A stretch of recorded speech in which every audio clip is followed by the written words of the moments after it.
Hello नमस्कार। आज म तपाईहरुलाई यो हाम्रो मारुति भ्यान चाहिँ कसरी सिक्ने भनेर एकदम स्पष्ट तरिकाले सिकाउने छु। तपाईहरु चाहिँ यो भिडियोलाई स्किप नगरिकन पुरा हेर्नुभयो भने तपाईहरुले चाहिँ 10 देखि 12 मिनेट भित्रमा यो गाडीको बारेमा चाहिँ पुराको पुरा सिक्नुहुनेछ। स्किप नगरिकन हेर्दिनु होला है त। यो ढोका हो। अब हामी ढोका खोल्यौं। ढोका खोलेर चाहिँ हामी के गर्छौं भने भित्र पस्छौं। भित्र पसिसकेपछि सबैभन्दा सुरुमा गाडीको के हुन्छ भने यो मैले तपाईहरुलाई हातले देखाएँ ल।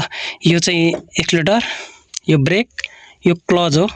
खास सर्टकटमा चाहिँ यसलाई ए, बी अनि सी भनिन्छ है त।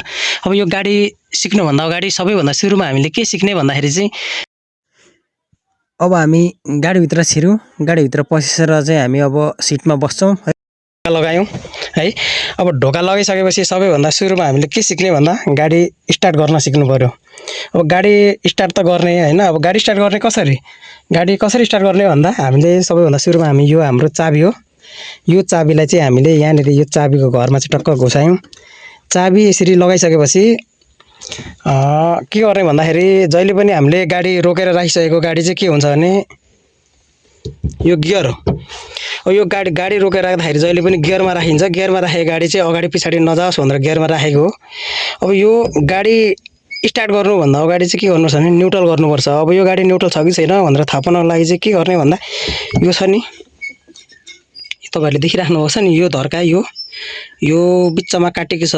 अनि 1 2 3 4 अनि यो चाहिँ रिभर्स हो। यो आर लेखेको रिभर्स हो। रिभर्स हुन्छ यहाँ, यो रिभर्स हो। अब यो न्युट्रल, अब यो अहिले चाहिँ के छ भने यो गाडी गियरमा छ। यो गियरमा राखिसकेको गाडी चाहिँ के हुन्छ भने यो पुरा जाँदैन के यसरी जाँदैन। नगइसकेपछि हामीले यो गाडी गियरमा रहेछ भन्ने कुरा चाहिँ थाहा पाउनुपर्छ।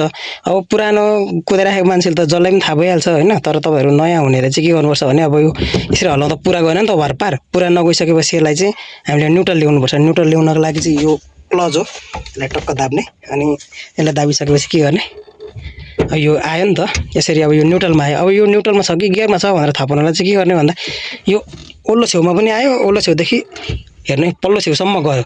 यो बिचको यो रेखा भनेको चाहिँ तपाईको यो वारपार जान्छ के, यो वारपार जान्छ। यो डन्ठा चाहिँ यो यहाँ यसरी गयो, यहाँ पनि पल्लो छेउसम्म गयो।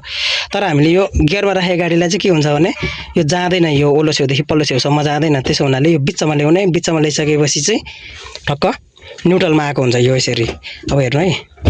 अब यो अगाडि गयो, बिचमा आयो, खटाखटा गर्दै फेरि पछाडी गयो हैन। तर हामीले बिचमा ल्याउने अनि यसरी ओल्लो छेउदेखि पल्लो छेउसम्म गयो भने यो न्युट्रलमा छ भन्ने कुरा थाहा हुन्छ। अनि यसरी न्युट्रल ल्याउने। न्युट्रलमा ल्याइसकेपछि के गर्छौं हामी, गाडीको एक स्टेप चाबी अन गर्छौं हैन। अन गरिसकेपछि के आयो त यहाँनेर सिग्नल आयो। यसरी यो सिग्नलमा छ, सिग्नल आयो। अब सिग्नल आइसकेपछि के गर्ने त हामीले गाडी स्टार्ट गर्ने। गाडी स्टार्ट गर्नु भन्दा अगाडि के गर्ने, यो हाम्रो दाहिने खुट्टालाई चाहिँ एक्सिलेटरमा हल्का यसरी दबाएर राख्नुपर्छ। राखिसकेपछि के गर्ने, यो चाबीलाई अर्को स्टेप घुमाउने। अब यहाँ तपाईहरुले यो देखिराख्नु भएको छ, बत्ती बलेको छ यहाँनेर। यो बत्ती पनि बल्यो। हामीले के गर्यौं, यसलाई हामीले न्युट्रलमा झार्यौं। न्युट्रलमा झारिसकेपछि खुट्टालाई यहाँनेर एक्सिलेटरमा राख्यौं। एक्सिलेटरमा राखिसकेपछि चाबी लगायौं। अब चाबी लगाइसकेपछि रिस्टार्ट गर्ने है। म तपाईहरुलाई स्टार्ट गरेर देखाउँछु ल। अब गाडी स्टार्ट भयो हैन। तपाईहरुले आवाज सुन्नुभयो, गाडी स्टार्ट भयो। अब गाडी त स्टार्ट भयो। अब गाडी स्टार्ट भइसक्यो है। यो हामीले गाडी स्टार्ट गर्यौं, एक्सिलेटर चलायौं। अब गाडी स्टार्ट भयो। यसरी स्टार्ट गरिन्छ गाडीलाई। अब स्टार्ट गर्न सिक्यौं बल्ल तपाईहरुले। अब यो स्टार्ट गर्न सिक्नु भयो। अब गाडी कसरी कुदाउने, गाडी कुदाउने तरिका पनि त सिक्नु पर्यो हैन। अब गाडी कुदाउनलाई चाहिँ के गर्ने भने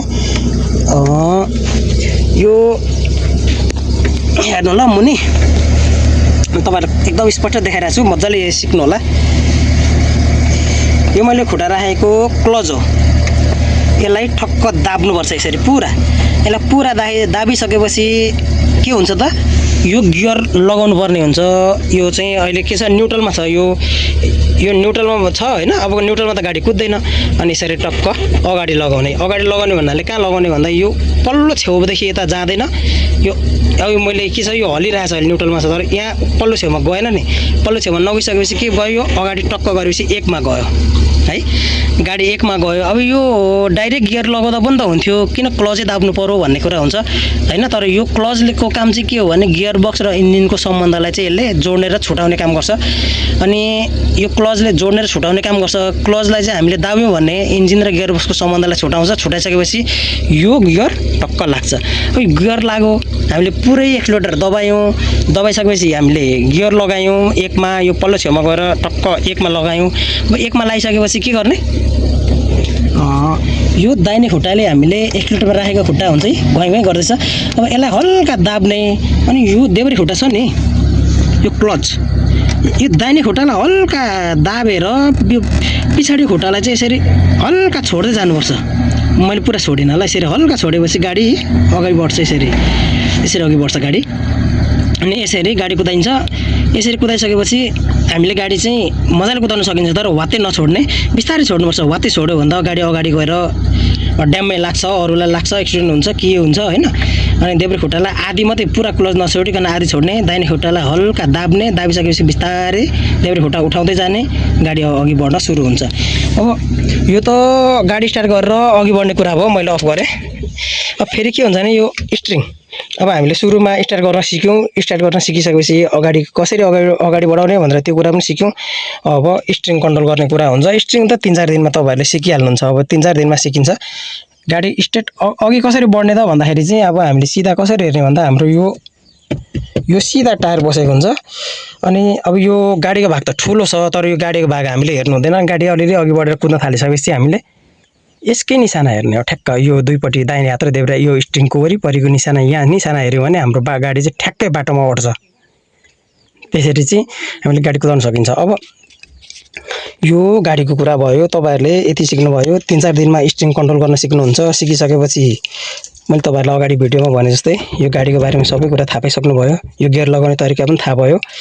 अब यो ब्रेक, अब के हुन्छ भने गाडी कुदाउँदै गयो अनि एकबाट फेरि हामीले के गर्छौँ, यसै गरी एकबाट यो एकमा छ नि अहिले गाडी, तर यसलाई अब अलिकति अगाडि बढिसकेपछि घुवाइ गर्छ। अब एकमा मात्रै पुरै कुद्दैन, नकुदिसकेपछि फेरि के गर्ने, देब्रे खुट्टाले क्लचलाई थपक्क दाब्ने, सट्ट दाबेपछि यो गियरलाई टक्क यहाँ हेर्नु ल, यो ठक्क आयो, पुरै फेरि सिधै पछाडि ल्याउने। यो दुई त पछाडि छ नि त, एकबाट डाइरेक्ट दुईमा आउँछ गाडी। दुईमा आइसकेपछि फेरि बिस्तारै यो देब्रे खुट्टालाई छोड्दै जाने, दाहिने खुट्टालाई हल्का दबाउँदै जाने।